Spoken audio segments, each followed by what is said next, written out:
What is water? Water is a transparent, odorless, tasteless liquid, a compound of hydrogen and oxygen, better known as H2O. Most college students use water on a daily basis. Do they realize how much water they use?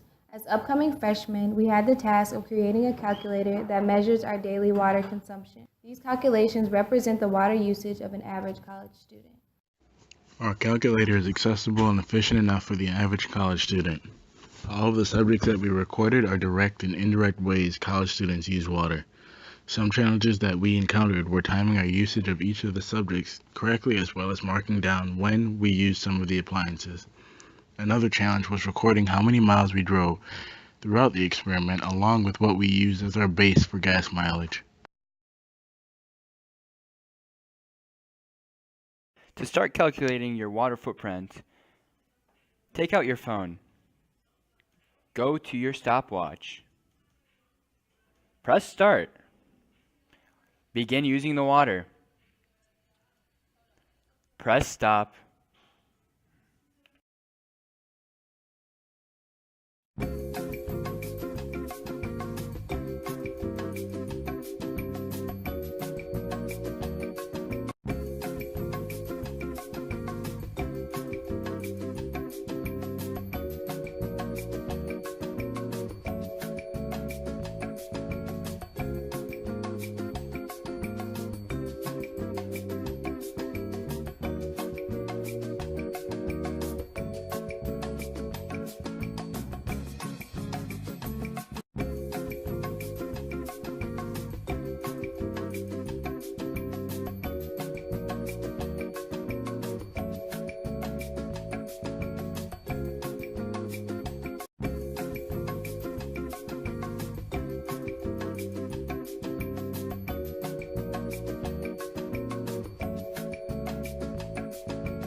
Water heavily impacts our daily lives.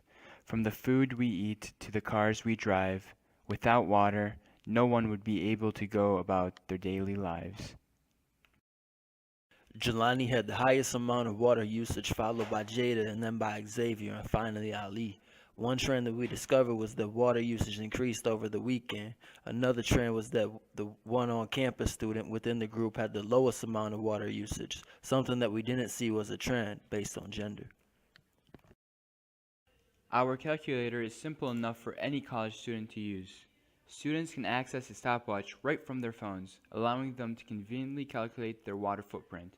For some calculations, a stopwatch is not necessary, as we already determined an average value for that activity.